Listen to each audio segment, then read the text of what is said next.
नमस्कार साथियों, जानवी आईटीआई के ऑफिशियल यूट्यूब चैनल पर आप सभी का एक बार फिर से तहे दिल से बहुत बहुत स्वागत है। जिन साथियों तक ये वीडियो पहुंच पा रहा है सभी इस वीडियो को पूरा देखिए और अपने सभी साथियों में वीडियो को शेयर ज़रूर से कर दीजिए। आज जैसा कि आप अपने वाइट बोर्ड पे देख पा रहे हैं, आज हम पढ़ने वाले हैं वैद्युतिक मापक यंत्र, और वैद्युतिक मापक यंत्र में परिचय हम देखने वाले हैं। परिचय से हम शुरू करेंगे और बिल्कुल 0 लेवल से शुरू करके 100% लेवल तक इसको लेके जाएंगे। अब देखते हो तुम्हें कितना % याद होता है या कितना % समझ में आता है।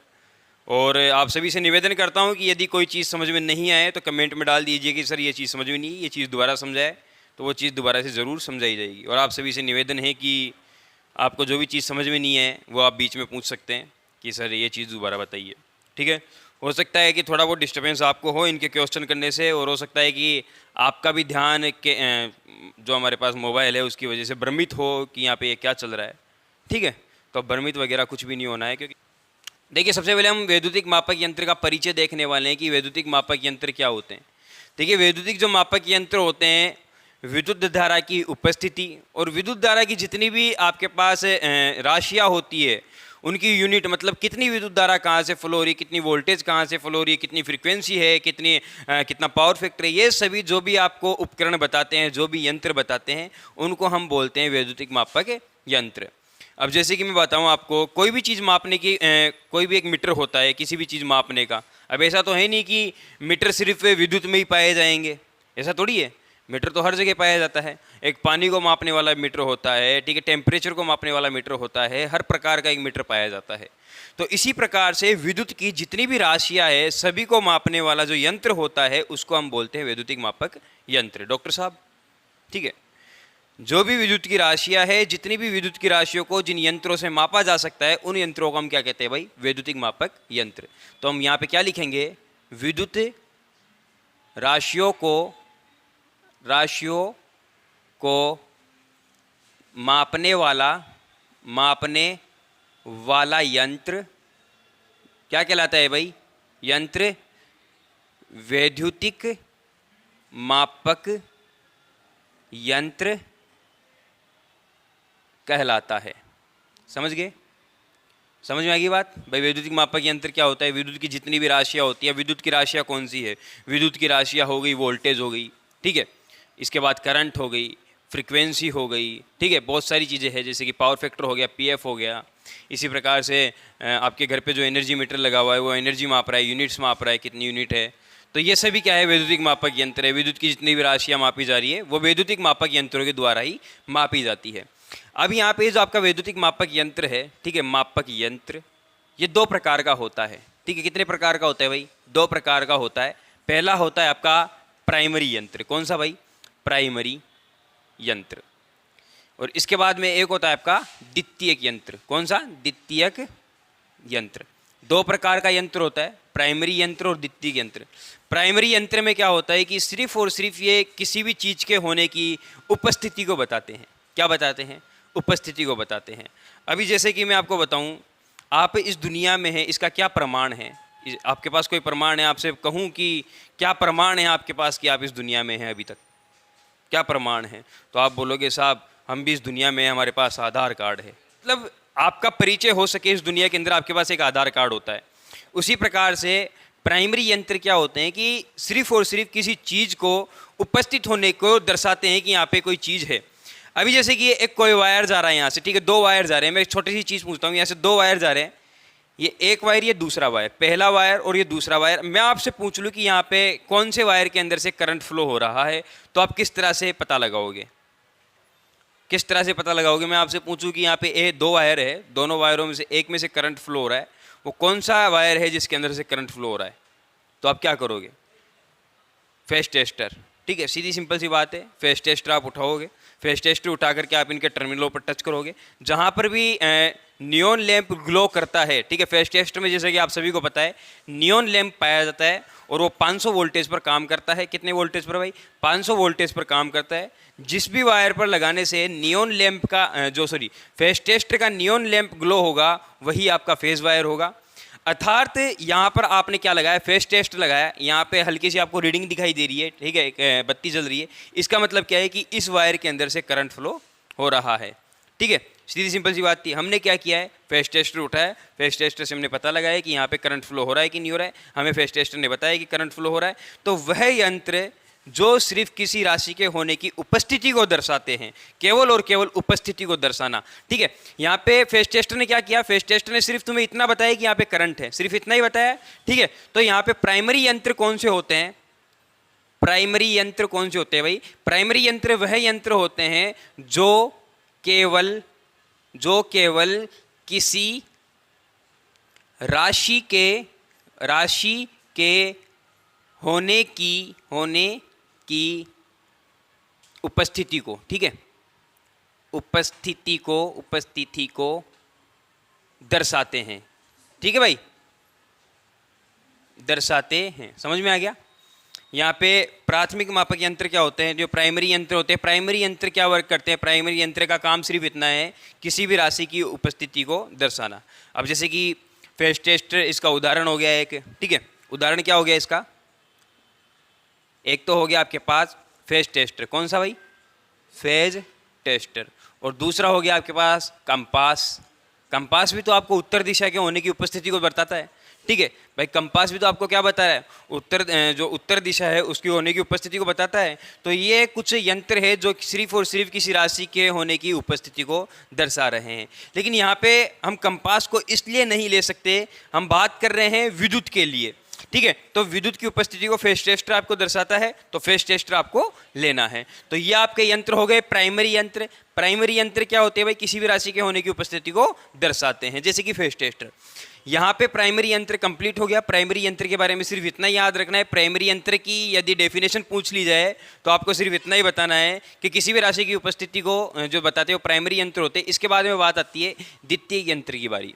द्वितीयक यंत्र क्या करते हैं, ठीक है, द्वितीयक यंत्र क्या करेंगे भाई, द्वितीयक यंत्र क्या करेंगे भाई, उपस्थिति तो बताएंगे ही, ठीक है, उपस्थिति तो बताएंगे। उपस्थिति के साथ कितना करंट फ्लो हो रहा है या फिर राशि की कितनी गणना है, राशि कितनी है, उपस्थिति के साथ राशि की कुल गणना को बताएंगे, ठीक, क्या बताएंगे भाई, कुल मान को बताएंगे। समझ में आ गया। मतलब उपस्थिति तो बताएंगे ही भाई, यहाँ पे करंट फ्लो हो रहा है, लेकिन वो ये भी बता देंगे कि इस वायर के अंदर से कितना करंट फ्लो हो रहा है। अब करंट के लिए हम कौन सा मीटर काम में लेते हैं, सीधी सिंपल सी बात है, एम्पियर मीटर, ठीक है। क्या काम में लेते हैं भाई, एम्पियर मीटर। तो ये एम्पियर मीटर अपन ने जैसे ही इसके सीरीज क्रम में लगाया, तो सीरीज क्रम में लगाने के बाद ये एम्पियर मीटर है जो कि कुछ रीडिंग देगा, 2 एम्पियर, 2.5 एम्पियर या 3 एम्पियर है, ठीक है। तो इसका मतलब है कि इस वायर के अंदर से कितना करंट फ्लो हो रहा है भाई, 2.5 एम्पियर, 2 एम्पियर, 3 एम्पियर हो रहा है। इसका मतलब ये कौन से यंत्र हो गए, द्वितीयक यंत्र कौन से हो गए, द्वितीयक यंत्र ने जैसे ही द्वितीयक यंत्र की जो जैसे मान लीजिए कि द्वितीयक यंत्र होता है, इसका ये पॉइंटर होता है, पॉइंटर जैसे ही 0 से आगे बढ़ा, आगे बढ़ते ही समझ जाना है कि इसके अंदर करंट फ्लो हो रहा है। भाई करंट फ्लो नहीं होगा तो आपका ये जो दुर्रा है, ये जो पॉइंटर है, 0 पे ही रहेगा, ठीक है।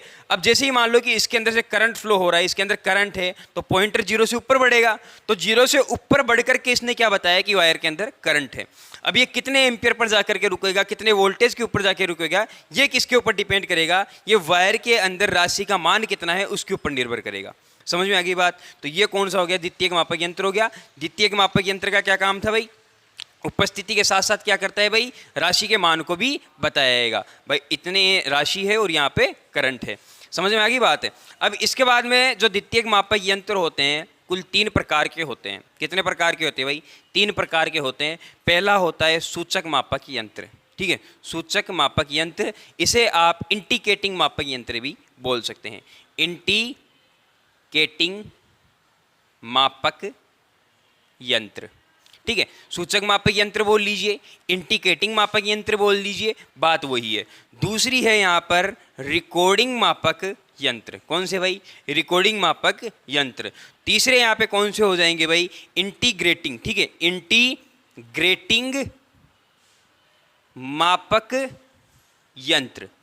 ये इंटीकेटिंग है और ये इंटीग्रेटिंग है, दोनों के अंदर सिर्फ एक ही शब्द का जो है डिफरेंस है, तो एक ही शब्द का थोड़ा अंतर है, तो इसे समझ लीजिएगा। यहाँ पे सूचक को हम इंटीकेटिंग बोलते हैं और यहाँ पे इंटीग्रेटिंग ये दूसरा वाला है, दोनों का एक नहीं है, दोनों अलग अलग चीज़ है, तो ध्यान रखिएगा। इसके बाद में सूचक मापक यंत्र की अगर हम बात करें तो सूचक मापक यंत्र कौन से होते हैं, जो कि आपके अभी आप जैसे कि लैब में जाते हो तो लैब में पैनलों में बहुत सारे मीटर लगे हुए हैं, volt meter, ampere meter, frequency meter, इन सभी के अंदर पॉइंटर है, ठीक है, सुइया है, आपको पता है इनके अंदर सबके अंदर पॉइंटर है, इस प्रकार से ये मीटर है और इन सभी के अंदर ये पॉइंटर एक लगाया जाता है। तो जिस भी मीटर के अंदर पॉइंटर लगाया जा रहा है वह सभी आपके सूचक मापक यंत्र या फिर इंडिकेटिंग मापक यंत्र है। समझ में आ गया? सूचक मापक यंत्र या इंडिकेटिंग मापक यंत्र है, मतलब पॉइंटर के द्वारा ये आपको सूचना देंगे कि इस वायर के अंदर कितना करंट फ्लो हो रहा है और कितनी वोल्टेज फ्लो हो रही है, ये सब कौन बताएगा? सूचक मापक यंत्र बताएंगे। इसके बाद में एक सवाल यहाँ से और पूछा जाएगा कि जो सूचक मापक यंत्र होता है ये कौन से मान को दर्शाता है? कौन से मान को दर्शाता है भाई? तात्कालिक मानों को दर्शाता है। कौन से मान को दर्शाएगा? तात्कालिक मान को दर्शाएगा। तात्कालिक मान। अब ये तात्कालिक मान कौन सा होता है? तात्कालिक मान होता है किसी भी क्षण देखा गया मान। तात्कालिक मान हमने एसी थ्योरी में पढ़ा था, किसी भी क्षण देखा गया मान। जैसे कि आप यहाँ पे है, मीटर दूसरे रूम में लगा है, आप वहाँ जाते हैं और जाकर के देख के आ जाते हैं कि 2 एम्पियर फ्लो हो रही है, तो 2 एम्पियर कौन सी थी? जो इस समय फ्लो हो रही थी वो थी 2 एम्पियर, ठीक है। तात्कालिक मान यानी क्या होता है? जो इस समय मतलब आज इसी समय जो वायर के अंदर से फ्लो हो रही है वो तात्कालिक मान होता है। जो पहले जो मान लो कि कल या परसों जो फ्लो हो रहा था वो तात्कालिक मान नहीं होता। तो आपका जो सुई होती है, एक सिंपल सी बात है, जब आप लैब में जाते हो किसी पैनल को देखते हो तो पैनल में आपको अगर 2 एम्पियर बताई जाती है तो वो 2 एम्पियर वह एम्पियर है जो अभी फ्लो हो रही है। वो 2 एम्पियर आपको वह नहीं बता रहा जो कल फ्लो हो रही थी या कल फ्लो होगी, वो आज की बता रहा है। तो आज का जो मान बताता है उसको तात्कालिक मान कहते हैं। समझ में आ गई बात? तात्कालिक मान समझ में आ गया। तो सूचक मापक यंत्र कौन से मानों को बताता है भाई? तात्कालिक मानों को बताता है। इसके बाद में बात आती है रिकॉर्डिंग मापक यंत्र की। रिकॉर्डिंग मापक यंत्र सभी को पता है कि मानों को रिकॉर्ड करता है, और आप में से कई स्टूडेंट ये भी जानते होंगे कि किस प्रकार से रिकॉर्ड करता है। पेन पेंसिल से रिकॉर्ड करता है, लेकिन आज इसकी वर्किंग प्रोसेस को हम देखेंगे कि वास्तव में किस प्रकार से वर्क करता है ये आपका रिकॉर्डिंग मापक यंत्र। रिकॉर्डिंग मापक यंत्र और जो सूचक मापक यंत्र है, ठीक है, ये दोनों दिखने में एक ही तरह के होते हैं। जो रिकॉर्डिंग मापक यंत्र होता है इसके अंदर सूचक मापक यंत्र जरूर होता है, ठीक है, इसके अंदर सूचक मापक यंत्र जरूर होगा। सबसे पहले तो जो रिकॉर्डिंग मापक यंत्र है ये क्या करता है? मानों को रिकॉर्ड करता है। मतलब पिछले महीने में 3 तारीख को 2:05 पे कितनी करंट फ्लो हो रही थी वह भी ये मीटर आपको बताएगा। कौन सा मीटर? रिकॉर्डिंग मापक यंत्र। बात समझ में आ गई? रिकॉर्डिंग मापक यंत्र क्या होता है कि निश्चित समय अंतराल यानी कि हम निश्चित करेंगे कि हमें 1 महीने की रिकॉर्डिंग चाहिए, हमें 2 महीने की रिकॉर्डिंग चाहिए, हमें 3 महीने की रिकॉर्डिंग चाहिए। ये मीटर पर डिपेंड नहीं करेगा, ये हमारे ऊपर डिपेंड करेगा कि हमें कितने दिन की रिकॉर्डिंग चाहिए। अब ये कैसे चाहिए वो मैं अभी बताता हूँ। तो यहाँ पे कुछ निश्चित समय अंतराल की जो भी रिकॉर्डिंग होती है वो सभी हमें कौन देता है? रिकॉर्डिंग मापक यंत्र देता है, ठीक है।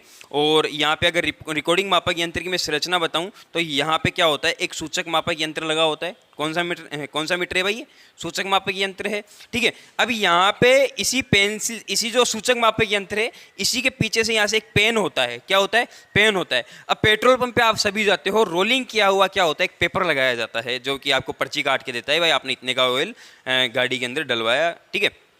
तो वैसा ही है। तो यहाँ पर भी क्या होता है? रोल करके एक पेपर यहाँ पर लगाया जाता है। क्या लगाया जाता है? रोल करके एक पेपर यहाँ पे लगाया जाता है। अब क्या होगा कि जैसे जैसे मान लो कि करंट की वैल्यू आगे पीछे होगी, मान लो कि करंट कुछ समय बाद आपका पॉइंटर यहाँ आ गया, तो ये भी तो इससे जुड़ा हुआ है, इस शाफ्ट से जुड़ा हुआ है, इस पॉइंटर से जुड़ा हुआ है, ये भी तो यहाँ आ जाएगा। और मैंने बताया कि ये पेन है तो यहाँ पे थोड़ा बहुत निशान बनेगा कि नहीं बनेगा, ठीक है। और ये जो पेपर लगाया जा रहा है ये बिल्कुल सादा पेपर नहीं होता है, ठीक है, ये ग्राफ वाला पेपर होता है। कौन सा पेपर होता है भाई? ये ग्राफ वाला पेपर होता है, ठीक है, ग्राफ पेपर होता है। इसके ऊपर ये क्या करता है? इस प्रकार की लाइनें बना देता है, और इन लाइनों से हम समझ सकते हैं कि इस प्रकार की लाइनें बनाएगा, और इन लाइनों से हम समझ सकते हैं कि किस दिन कितनी एम्पीयर इसके अंदर फ्लो हो रही थी। इस प्रकार की लाइनों की सहायता से हमें बता देगा। जैसे कि हॉस्पिटल के अंदर लगे हुए होते हैं, डिस्प्ले लगी हुई होती है, उसके अंदर आपको इस तरह से वो क्या बोलती है, सांसें जब चलती है तो ऊपर नीचे होता है, ठीक है। तो उसी प्रकार से यहाँ पर भी सिस्टम है, यहाँ पे जब तक आपका मीटर चलेगा, ठीक है, तो यहाँ पे इस तरह से ग्राफ आपको नजर आएगा। तो ये होता है आपका रिकॉर्डिंग मापक यंत्र। अब मैंने एक चीज़ बोली थी कि ये हमारे ऊपर डिपेंड करेगा कि हमें कब तक की रिकॉर्डिंग चाहिए। वास्तव में हमारे ऊपर डिपेंड करेगा और ये करेगा इस पेपर पे कि आपने ये पेपर कितना लगाया है। हो सकता है पेपर एक दिन में ही खत्म हो जाए, ठीक है, हो सकता है कि पेपर आपने 5 महीने का लगाया है। तो इस तरह से क्या होता है कि हम जितना पेपर लगाएंगे उतनी ही ये रिकॉर्डिंग हमें देगा, ठीक है भाई। तो ये होता है आपका रिकॉर्डिंग मापक यंत्र। इसके बाद में बात आती है इंटीग्रेटिंग मापक यंत्रों की। इंटीग्रेटिंग मापक यंत्र होते हैं संपूर्ण जीवन काल की रिकॉर्डिंग हमें बताते हैं कि जब से लेकर के मीटर लगा था आज तक आपने इतनी यूनिट खपत की है। जैसे कि घर में लगा हुआ एनर्जी मीटर, यहाँ पे अगर बात करें सूचक मापक यंत्र की तो तात्कालिक मान को बताएगा, क्षण किसी भी क्षण को देखोगे। रिकॉर्डिंग की इसमें निश्चित समय अंतराल होगा, हमें 1 दिन की चाहिए, 2 दिन की चाहिए, 1 महीने की चाहिए, वो हमारे ऊपर डिपेंड करेगा। यहाँ पे इसके बाद है इंटीग्रेटिंग संपूर्ण जीवन काल की रिकॉर्डिंग आपको बताएगा संपूर्ण जीवन काल में आपने कितनी यूनिट काम में ली है। जैसे कि आपके घर पे एक एनर्जी मीटर आता है, ठीक है, कौन सा मीटर भाई, एनर्जी जो मीटर होता है, ये इसी का उदाहरण है इंटीग्रेटिंग का ही। अब आज आप जाना जब से मीटर को लगाया गया तब से लेकर के आज तक की टोटल यूनिट वो आपको बताएगा कि आज तक आपने कितनी यूनिट काम में ली है। तो ये होता है आपका इंटीग्रेटिंग मापक यंत्र। इंटीग्रेटिंग मापक यंत्र समझ में आ गए, और रिकॉर्डिंग मापक यंत्र समझ में आई गए होंगे, और सूचक मापक यंत्र आपको समझ में आई गए होंगे। तीनों मापक यंत्र समझ में आ गए। अब यहाँ पे क्या है, इतनी बातें तो हमने समझ ली, लेकिन यहाँ पे सूचक मापक जो यंत्र होता है ये किस प्रकार से वर्क करता है इसको समझते हैं। सूचक मापक यंत्र में मोस्ट इंपोर्टेंट 3 प्रकार के बल लगते हैं भाई। आपने ये कोई मीटर काम में लिया, ये मीटर आपने लगा रखा है और इसके अंदर से करंट फ्लो जब होगी, आपने यहाँ से मान लीजिए कि इसको श्रेणी में जोड़ दिया और यहाँ से पॉइंटर या आपका पॉइंटर रहा, यहाँ पे 0 1 2 3 4 5 इस तरह से यहाँ पे गिनती लिखी हुई होगी। आप मेरे को एक चीज़ बताओ, जब आप इसके अंदर करंट फ्लो करवाओगे तो करंट फ्लो करवाने के बाद क्या बिना किसी बल के ही ये पॉइंटर आगे की ओर चला जाएगा? भाई कोई तो बल लगेगा जिस बल के कारण ये पॉइंटर आगे जाएगा, ठीक है। कोई ना कोई तो ऐसा बल जरूर है जिस बल के कारण ये पॉइंटर आगे जाएगा, और जिस बल के कारण ये पॉइंटर 0 से आगे की ओर बढ़ता है उस बल को हम कहते हैं विक्षेपण बल। कौन सा बल कहते हैं भाई? विक्षेपण बल कहते हैं, डिफ्लेक्टिंग टॉर्क आप इसे कह सकते हैं, ठीक है। आशीष सर इधर, ठीक है। तो यहाँ पे क्या है, 0 से यदि ये पॉइंटर आगे की ओर बढ़ रहा है तो वो किस बल के कारण बढ़ेगा? विक्षेपण बल के कारण बढ़ेगा। तो यहाँ पे जो सूचक मापक यंत्र होगा, ठीक है, कौन सा मापक यंत्र? सूचक मापक यंत्र में पहला बल कौन सा लग रहा है भाई? पहला बल लग रहा है यहाँ पे कौन सा? विक्षेपण बल, ठीक है, विक्षेपण बल। विक्षेपण बल का क्या काम है? पॉइंटर को 0 से आगे बढ़ाना, ठीक है, आगे बढ़ाना। सबसे इंपॉर्टेंट जो क्वेश्चन यहाँ से पूछा जाएगा वो यही पूछेगा कि जो विक्षेपण बल होता है किसके कारण उत्पन्न होता है, ठीक है। विक्षेपण जो बल है किसके कारण उत्पन्न होता है भाई? ये विद्युत धारा के प्रभाव के कारण उत्पन्न होता है। प्रभाव के कारण उत्पन्न होता है, ठीक है भाई। विद्युत धारा के कोई प्रभाव होते, 5 प्रभाव होने पड़े थे, उन्हीं प्रभावों के कारण ये विक्षेपण बल उत्पन्न होता है। और विद्युत धारा के 5 प्रभावों में से भी मेन है यहाँ पे चुंबकीय प्रभाव, ठीक है। कौन सा है भाई? चुंबकीय प्रभाव। और चुंबकीय प्रभाव यहाँ पे कितने प्रकार का होता है? लगभग 5 या 6 प्रकार का चुंबकीय प्रभाव यहाँ पे लगता है। अलग अलग प्रकार से यही चुंबकीय प्रभाव अलग अलग प्रकार से हर मीटर में लगता है। तो वो जब हम मीटर पढ़ेंगे उसी वक्त बताएंगे कि इस मीटर के अंदर किस प्रकार का चुंबकीय प्रभाव लग पा रहा है। तो यहाँ पे विक्षेपण बल के बारे में हमने क्या जाना? विक्षेपण बल के बारे में हम जाना कि पॉइंटर को 0 से आगे बढ़ाने वाला बल विक्षेपण बल कहलाता है। ये विद्युत धारा के किसी भी प्रभाव के कारण लग सकता है, ठीक है। और विक्षेपण बल कंप्लीट हो गया, विक्षेपण बल कंप्लीट हुआ। अब यहाँ पे इसके बाद में जो बात आती है वो आती है नियंत्रण बल की। दूसरा है नियंत्रण बल। अच्छा, सबसे पहले यहाँ पे नियंत्रण बल की आवश्यकता क्यों पड़ रही है कि नियंत्रण क्यों करें हम इसको? तो नियंत्रण बल की आवश्यकता इसलिए पड़ रही है, मान लो कि ये पॉइंटर है, इसके अंदर हमने करंट फ्लो करवाया, करंट फ्लो करवाते ही इसके अंदर विद्युत धारा फ्लो होगी, और जैसे ही इसके अंदर विद्युत धारा फ्लो होगी तो विक्षेपण बल के कारण ये पॉइंटर 0 से आगे की ओर बढ़ेगा। अब जैसे जैसे धीरे आगे बढ़ेगा तो यहाँ पे क्या होती है? कील सी होती है। अगर आपने मीटर को कभी गौर से देखा है तो कील सी होगी, और अगर नहीं भी होगी तो यहाँ पे जो मीटर की ये दीवार है वो तो है, ठीक है, जो मीटर की दीवार है वो तो है। तो यहाँ पे क्या होगा? ये जो पॉइंटर होगा अचानक से आके इससे टकराएगा, ठीक है, अचानक से आके इससे टकराएगा और टकराने के दौरान आपका ये पॉइंटर टूट सकता है। भाई पॉइंटर टूट सकता है, यहाँ के अचानक से टकराएगा, टकराने से टूट सकता है। अब ये टूटे ना, पहला कारण ये। दूसरा कारण, यहाँ से विक्षेपण बल ने इसको जीरो से आगे बढ़ा तो दिया, लेकिन जब सप्लाई कट होगी तो इसको वापस जीरो पर भी लाना होता है। क्या होगा? वापस जीरो पर भी लाना होता है। तो यहाँ पे ये टकरा के टूटे ना वो, और दूसरी चीज यहाँ पे वापस पॉइंटर को जीरो पर लाना किसका काम है भाई? विक्षेपण का, सॉरी नियंत्रण बल का काम है। क्या काम है नियंत्रण बल का? पॉइंटर को वापस शून्य पर लाना, और दूसरा सुई को टकराकर टूटने ना देना। ठीक है, टूटने ना देना। समझ में आ गया बात? नियंत्रण बल समझ में आया, विक्षेपण बल समझ में आया। अब देखिए क्या होगा। मैंने आपको बताया कि विक्षेपण बल कुछ इस तरह से लग रहा है, जीरो से अधिक की ओर लग रहा है, इस तरह से लग रहा है। विक्षेपण बल इधर ही लग रहा है। अब इसके बाद में दूसरा बल लग रहा है नियंत्रण बल। अब आप मेरे को एक चीज बताओ कि ये यहां पर जाकर के इस दीवार से टकराए ना, या फिर मेरे को इसको वापस जीरो पे भेजना है, तो मैं बल किस ओर से लगाऊंगा? ठीक है, बल यहाँ पे किस ओर से लगेगा? बल बिल्कुल अपोजिट डायरेक्शन से लगेगा। भाई विक्षेपण बल तो इधर लग रहा था, विक्षेपण बल का काम था जीरो से इसको उठाना, तो जीरो से इसने उठा दिया। अब इसको नियंत्रण करना है कि यहाँ से टकराए ना, तो एक तो मैं इधर की ओर बल लगाऊंगा, और अगर इसको वापस जीरो पर भी लेके आना है, मेरे को पॉइंटर को वापस जीरो पर भी लाना है, तो भी नियंत्रण बल कैसे लगेगा? यहीं से लगेगा कि वापस जीरो पे जा। तो यहाँ पर देखिए विक्षेपण बल और नियंत्रण बल एक दूसरे के हमेशा अपोजिट डायरेक्शन में होते हैं। ठीक है, सवाल इंपॉर्टेंट है, याद रखना। विक्षेपण बल और नियंत्रण बल एक दूसरे के हमेशा अपोजिट डायरेक्शन में होते हैं। भाई समझ में आ गए हैं आप? अब देखिए, एक रस्सी है, एक रस्सी को कोई आदमी इधर, 5 आदमी इधर से खींच रहे और 5 आदमी इधर से खींच रहे, तो कुछ समय बाद रस्सी इधर जाएगी, फिर इधर जाएगी, फिर इधर। ये गेम खेला है, बहुत लोगों ने खेला है, या फिर आप दूसरा तरीका इसमें अप्लाई कर सकते हैं। कुछ बल यहाँ से लग रहा है, कुछ बल यहाँ से लग रहा है, तो यहाँ पे क्या होगा? कंपन होगा, कभी इस साइड बल ज़्यादा लगेगा, कभी इस साइड बल ज़्यादा लगेगा। तो यहाँ पे आपको क्या देखने को मिलेगा? कंपन देखने को मिलेगा। तो यहाँ पर भी क्या हो रहा है कि दोनों बल एक दूसरे के अपोजिट डायरेक्शन में लग रहे हैं, तो ये सुई कभी तो इधर जाएगी और इधर जाएगी, फिर इधर जाएगी, फिर इधर जाएगी। तो यहाँ पे ये फड़फड़ाहट हमें देखने को मिल रही है। क्या देखने को मिल रही है भाई? कंपन हमें देखने को मिल रहा है। अब ये कंपन कम हो सके इसीलिए फिर इसके अंदर तीसरा बल और आया। कौन सा बल आया भाई? तीसरा बल अवमंदन टॉर्क। ठीक है, यहां लिख देता हूं, तीसरा बल कौन सा आ गया भाई? अवमंदन बल। ठीक है, कौन सा बल आ गया भाई? अवमंदन बल आ गया। 3 प्रकार के बल समझ में आ गए, 3 प्रकार के बल समझ में आए। विक्षेपण बल, नियंत्रण बल, अवमंदन बल। विक्षेपण बल का काम है सुई को जीरो से उठाना और आगे की ओर ले जाना। नियंत्रण बल का काम है सुई को टकरा के टूटने ना देना और वापस जीरो पे लाना।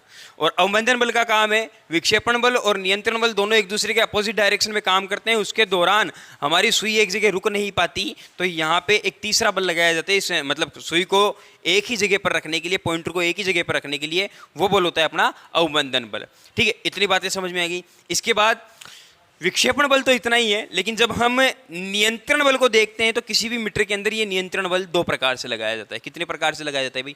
2 प्रकार से लगाया जाता है। 2 प्रकार कौन कौन से होते हैं? पहला होता है अपने पास स्प्रिंग नियंत्रण प्रणाली। ठीक है, पहली होती है अपने पास स्प्रिंग नियंत्रण प्रणाली। अब मैं जो है डायग्राम थोड़ा अच्छे से बनाने जा रहा हूँ, मतलब इसकी अंदर की जो संरचना है वो बनाने जा रहा हूँ। यहाँ पे सबसे पहले ये स्पेंडल होता है, और स्पेंडल जो लगा हुआ होता है 2 ज्वेल बेरिंग्स के बीच में लगा होता है। कहाँ लगा होता है भाई? 2 ज्वेल बेरिंग्स के बीच में लगा होता है। जैसे कि मैं आपको बताऊँ, फैन होता है, फैन 2 बेरिंगों के बीच में टिका हुआ होता है। इसी प्रकार से मान लीजिए कि ये मीटर का जो है घूमने वाला पुर्जा है वो है, और ये कहाँ पर लगा हुआ है? 2 ज्वेल बेरिंगों के बीच में लगा हुआ है, ये 2 ज्वेल बेरिंग लगे हुए। और यहाँ पे जो आपका पॉइंटर होगा, इन सभी को मैं मिटा देता हूँ। ठीक है, यहाँ पे जो आपका पॉइंटर होगा कुछ इस तरह से होगा, ये पॉइंटर है। ठीक है, और ये आपके पास क्या है भाई? ये आपके पास स्केल है 0 1 2 3 4 5। ये है मीटर की नॉर्मल सी संरचना। जब भी सप्लाई दी जाएगी, इसके अंदर 2 स्प्रिंग होती है। ये स्प्रिंग यहाँ लगी हुई है, एक स्प्रिंग यहाँ लगी हुई है, 2 स्प्रिंग है। इन्हीं स्प्रिंगों के अंदर हमें मेन सप्लाई देनी है, मेन सप्लाई से इसको जोड़ना है। जैसे ही आप इसको सप्लाई से जोड़ोगे, सप्लाई जोड़ते ही यहाँ पे लगेगा विक्षेपण बल। ठीक है भाई, विद्युत धारा गई, विद्युत धारा जाते ही यहाँ पे ये 0 से आगे की ओर बढ़ेगा। जैसे ही जीरो से आगे की ओर बढ़ेगा तो यहाँ पर फिर लगेगा नियंत्रण बल। अब नियंत्रण का क्या काम बताया था मैंने, एक तो हमारी सुई टकरा के यहाँ पे टूटे ना भाई, यहाँ पे ये जो दीवार है यहाँ पे टकरा के टूटे ना, और दूसरी चीज भाई 5 एम्पियर पे है, लाइट जाने के बाद ये वापस जीरो पे आ जाए, ये भी हमारा एक नियंत्रण बल का ही काम है। तो ये नियंत्रण बल इसके अंदर अप्लाई कौन कर रहा है भाई, स्प्रिंग नियंत्रण कर रही है।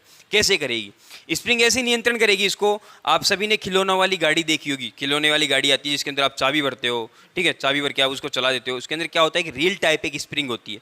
आप जैसे जैसे उसको कसते हो तो वो रील क्या होती है, जकड़ जाती है, ठीक है, जकड़ी जाती है, और जैसे ही आप उस चाबी को पकड़ के धरती पर छोड़ते हो, ठीक है, और अपने हाथ को चाबी से निकाल लेते हो, तो क्या होता है भाई, वो गाड़ी ऑटोमेटिक चलती है। अच्छा, वो गाड़ी चलती क्यों अपने आप, वो गाड़ी इसलिए चलती है क्योंकि जो आपकी स्प्रिंग टाइट हुई थी वो स्प्रिंग वापस खुल जाती है, इसलिए होता है। तो यहां पर भी क्या होगा कि जैसे जैसे ये पॉइंटर आगे होगा तो दोनों ज्वेल बेरिंगों के बीच में जो स्पेंडल है ये घूमेगा, और अगर ये घूम रहा है तो इसके साथ क्या है, अपने पास स्प्रिंग है, स्प्रिंग भी धीरे धीरे टाइट होगी भाई। जैसे जैसे आगे जाएगा वैसे वैसे इसका मतलब स्पेंडल घूम रहा है, और स्पेंडल अगर घूम रहा है तो हमारी स्प्रिंग टाइट हो जाती है, और जैसे ये लास्ट तक आ जाता है तो स्प्रिंग पूरी टाइट हो जाती है, स्प्रिंग पूरी टाइट हो जाती है। अब जैसे ही मान लीजिए लाइट चलेगी, लाइट जाते ही यहां से विक्षेपण बल खत्म होगा, और जैसे ही विक्षेपण बल खत्म होगा भाई, करंट ही फ्लो नहीं हो रही, तो फिर हमारी पॉइंटर 5 एम्पियर पर रह करके क्या करेगा, तो इसलिए फिर क्या होगा, स्प्रिंग पूरी वापस खुल जाएगी और वापस ये जीरो पर आ जाएगा। तो इसमें ये समझ में आएगी स्प्रिंग के द्वारा नियंत्रण बल कैसे लगा। नियंत्रण बल ऐसे लगा कि जब तक ये यहाँ तक पहुंची स्प्रिंग पूरी टाइट हो गई, टकराने नहीं दी, और जैसे ही यहाँ पे मान लीजिए विक्षेपण बल खत्म होगा, विक्षेपण बल खत्म होती स्प्रिंग खुलेगी और वापस जीरो पे आ जाएगा। नियंत्रण बल के 2 ही काम थे, ठीक है। तो ये कौन सी विधि थी अपनी, ये थी स्प्रिंग नियंत्रण विधि, ठीक है, स्प्रिंग नियंत्रण प्रणाली। अब इसके बाद में आती है दूसरी, आती है गुरुत्वीय नियंत्रण प्रणाली। कौन सी भाई, गुरुत्वीय नियंत्रण प्रणाली। ये गुरुत्वीय नियंत्रण जो प्रणाली होती है कुछ कुछ झूले से मिलती जुलती है। किससे मिलती जुलती है, झूले से। सावन के दिनों में, तीज के दिनों में सभी ने झूले खाए हैं। अब झूले में क्या होता है कि जब झूला तुम खाते हो तो झूले को जब बांधा जाता है तो उसका एक स्टेज ऐसा होता है कि जिससे ऊपर वो वापस और नहीं जा सकता भाई। जहां तक उसको लास्ट तक पहुंचना होता है ना, तुम्हारे बल के अकॉर्डिंग वहां तक ये पहुंच चुका होता है। जितना तुम में बल था उतना आपने उसको ऊपर पहुंचा है, फिर वो वापस नीचे आ जाता है, ठीक है, यही होता है। तो यहाँ पर भी क्या होता है, मैं यहाँ पे दूसरा डायग्राम बना रहा हूँ, यहाँ से बना दे रहा हूँ। ये 2 ज्वेल बेरिंग होते हैं, ठीक है, और इसके बीच में ये दूसरा ज्वेल बेरिंग, यहाँ पे स्पेंडल होगा, ठीक है, और यहाँ से आपका पॉइंटर होगा। ये पॉइंटर यहीं पे खत्म नहीं होता, इस पॉइंटर को पीछे की ओर और बढ़ा दिया जाता है, यहाँ से बढ़ा दिया जाता है, और यहाँ पे कुछ वजन लटका दिया जाता है। क्या लटका दिया जाता है भाई, वजन लटका दिया जाता है। अब मान लीजिए कि ये जीरो पे है तो इसकी स्थिति, सॉरी ये इस तरह से नहीं होता, ये बिल्कुल नीचे की ओर होता है। यहाँ पे ये वजन नीचे की ओर लटकाया जाता है, बिल्कुल नीचे की ओर, ठीक है। अब जैसे जैसे ये जीरो से बढ़ करके 1 2 3 4 5 आगे की ओर बढ़ रहा है, वैसे वैसे ही क्या होगा, ये वजन भी तो ऊपर जाएगा भाई। पॉइंटर अगर इस तरह से जा रहा है तो वजन भी तो ऊपर की ओर जा रहा है भाई। ये देखिए, इसको आप वजन मान लिए, पॉइंटर जैसे जैसे ऊपर जाएगा वैसे वैसे ही वजन भी ऊपर जाएगा, ठीक है। लेकिन जैसे ही यहाँ पे क्या होगा, जैसे ही यहाँ पे विक्षेपण बल खत्म होगा, तो विक्षेपण जैसे मान 4 पर है, लाइट चलेगी, तो लाइट पर जाने के बाद विक्षेपण बल काम नहीं करेगा। फिर यहाँ पर ये जो वजन लटका हुआ था ये तो अपनी स्थिति पे वापस आएगा भाई। गुरुत्वाकर्षण का बल क्या है कि जो भी वजन होगा वो पृथ्वी की ओर खींचेगा। तो यहाँ पर भी क्या होगा कि ये जो वजन है ये पृथ्वी की ओर खींचेगा, ये पृथ्वी की ओर आने की कोशिश करेगा भाई। ये यहाँ तक पहुंच चुका था तो ये बल जो है ये वापस कोशिश करेगा, ये जो हिस्सा है ये वापस कोशिश करेगा यहाँ पहुंचने की, तो ये वापस यहाँ पहुंच जाएगा, ठीक है। तो इस तरह से इसके अंदर क्या होता है, गुरुत्वीय नियंत्रण प्रणाली, मतलब गुरुत्वाकर्षण बल के द्वारा यहाँ पे क्या लगाई जा रहा है, नियंत्रण प्रणाली लगाई जा रही है। गुरुत्वीय नियंत्रण प्रणाली समझ में आई, स्प्रिंग नियंत्रण प्रणाली समझ में आई। तो ये दो प्रणाली थी, नियंत्रण प्रणाली की दोनों प्रणालियाँ हमें समझ में आ गई है। और वीडियो काफ़ी बड़ा हो चुका है, इट्स ओके, कोई दिक्कत नहीं है। अब इसके बाद में हम बात करेंगे यहाँ पे हमारे पास जो लास्ट अवमंदन बल बचा है। अवमंदन बल किसी मीटर के अंदर कैसे अप्लाई हो पा रहा है, इसको अप्लाई करने के 3 तरीके हैं। मतलब इसके अंदर जो डिफ्लेक्टिंग होगा, ठीक है, जो कंपन होगा, इस कंपन को कम करने के 3 तरीके हैं, मोस्ट 3 तरीके हैं। मतलब अवमंदन अप्लाई करने के इसके अंदर 3 तरीके, तीनों तरीकों को पढ़ने वाले हैं। तो यहाँ पे सबसे पहला तरीका कौन सा है भाई, नाम बता दो एक बार। सबसे पहला अवमंदन प्रणाली का जो तरीका होगा वो पढ़ लेते हैं आप, वायु घर्षण अवमंदन प्रणाली पढ़ लीजिए, ठीक है। पहली होगी वायु घर्षण अवमंदन प्रणाली। वायु घर्षण अवमंदन प्रणाली में क्या होगा, होली के दिनों में पिचकारियाँ सभी ने चलाई है भाई, पिचकारियाँ चलाई है। चलो ठीक है, पोलियो का इंजेक्शन तो सभी ने खाया ही होगा भाई, पोलियो का इंजेक्शन तो सभी ने खाया ही होगा, कोई बात नहीं, कोई उल्टी दस्तकाई का तो खाया ही होगा, इंजेक्शन खाया है ना, बस वही प्रणाली अपने को यहाँ लगानी है, कुछ नहीं है ज़्यादा। इसके अंदर क्या होगा, वायु नियंत्रण प्रणाली में वही अपने पास दो यहाँ पे हो जाएंगे ज्वेल बेरिंग, और ये पहला ज्वेल बेरिंग, ये दूसरा ज्वेल बेरिंग, और ये यहाँ पे स्पेंडल हो गया, ये यहाँ पे इसका पॉइंटर हो गया, सुनना, ये यहाँ पे इसका पॉइंटर हो गया, और ये यहाँ पे इसका स्केल हो गया। भाई स्केल इसमें मिल चुका है तो थोड़ा क्षमा चाहता हूँ, ये इसका स्केल है, 1 2 3 4 इसी स्केल के ऊपर लिखा हुआ होता है। अब क्या होगा कि यहाँ पर जैसे कि वजन लटका रखा था अपन ने, यहाँ पे वजन नहीं लटकाएंगे, यहाँ पे इसको आगे तक ले जा करके इस तरह से इसको घुमाएंगे, और यहाँ पे क्या होगा, एक पिस्टन लगाया जाता है। पिस्टन क्या होता है, इंजेक्शन में आपने ब्लैक सा देखा होगा, रबड़ का लगा होता है, इंजेक्शन में होता है, और पिचकारी में आपने प्लास्टिक का देखा होगा, वाइट कलर का होता है, जो कि आगे पानी पर प्रेशर लगाता है।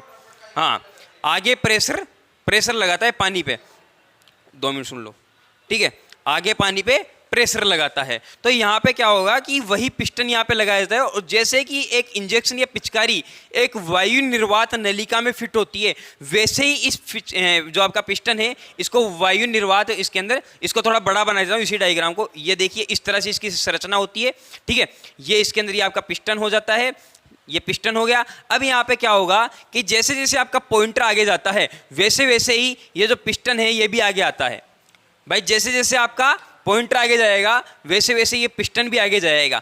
अब आप मेरे को एक चीज़ बताइए कि मान लीजिए कि पिस्टन यहाँ तक पहुँच चुका है, ठीक है, और आपका पॉइंटर 3 एम्पियर पे है, तो यहाँ पे ये तो पिस्टन ने तो इस जो वायु निर्वात नलिका है, इसने तो इसको जकड़ लिया ना, पिस्टन को जकड़ लिया। अब आप मेरे को एक चीज़ बताइए कि यहाँ से आपकी सुई ऐसे हिल पाएगी कि नहीं हिल पाएगी?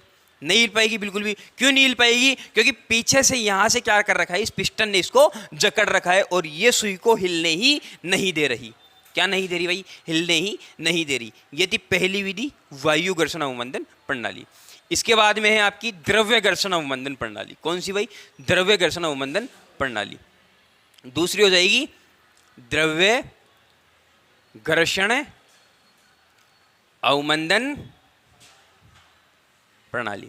इस प्रणाली में क्या होगा कि द्रव्य होता है, जैसे कि ट्रांसफार्मर ऑयल होता है, वैसा ही एक ऑयल होता है। ये ऑयल यहाँ पे भर दिया जाता है, और ऑयल भरने के बाद यहाँ पे ये आपके पास क्या हो जाता है भाई, ये पॉइंटर हो जाता है, और ये पॉइंटर को नीचे आगे की ओर ले जाया जाता है। और यहाँ पे क्या लगे होते हैं भाई? 4 पंखे लगे होते हैं। क्या लगे होते हैं भाई? 4 पंखे लगे हुए होते हैं। अब आप जब तैरते हैं, तैरना तो खैर किसी को आता ही नहीं, क्या मतलब है, छोड़।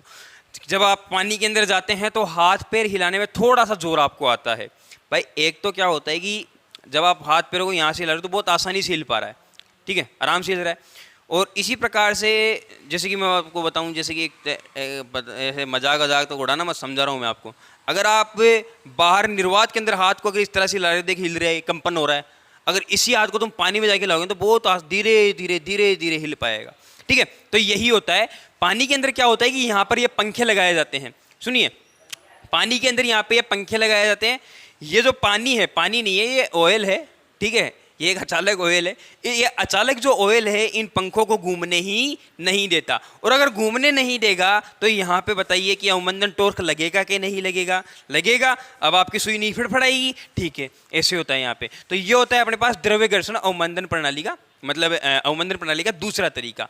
इसके बाद में एक और तरीका आता है एडी धारा अवमंदन प्रणाली। कौन सी प्रणाली भाई? एडी धारा अवमंदन प्रणाली। एडी धारा अवमंदन प्रणाली में क्या होता है कि यहाँ पे 2 ज्वेल बेरिंग लगे हुए होते हैं, और दोनों ज्वेल बेरिंगों के बीच में एक स्पेंडल लगा होता है। क्या लगा होता है? एक स्पेंडल लगा होता है। ये स्पेंडल हमने लगा दिया है। अब सुनिएगा, यहाँ पे स्पेंडल लगाया, और यहाँ पे क्या है, एक डिस्क लगी हुई होती है, नर्म लोहे की डिस्क लगी हुई होती है, और यहाँ पे इस स्पेंडल से ये पॉइंटर जुड़ा हुआ है, 0 1 2 3 4 5, और यहाँ पे ये मीटर की स्केल है। समझ में आ रही है? अब यहाँ पे क्या होगा कि एक परमानेंट मैग्नेट कुछ इस तरह से लगाई गई है। मतलब मान लीजिए कि यहाँ पे ये डिस्क है, और इस डिस्क के दोनों तरफ परमानेंट मैग्नेट इस तरह से लगाई गई है। ये ऊपर वाला पोल इसका एन पोल है, और ये नीचे वाला एस पोल है। इन दोनों पोलों के बीच में मान लीजिए कि जब ये आपका स्पेंडल ये इस तरह से घूमेगा, इसके अंदर इस तरह से घूमेगा, जब इस तरह से ये घूमेगा तो आपका पॉइंटर आगे जाएगा, और जब इस तरह से घूमेगा तो ये किसके बीच में घूम रहा है भाई? मैग्नेटिक फील्ड के बीच में घूम रहा है। किसके बीच में घूम रहा है? मैग्नेटिक फील्ड के बीच में घूम रहा है। और ये चीज हम सभी ने पढ़ रखी है कि जब किसी चालक को मैग्नेटिक फील्ड के बीच में घुमाया जाएगा तो उस चालक में भी हमें मैग्नेटिक फील्ड देखने को मिलेगा।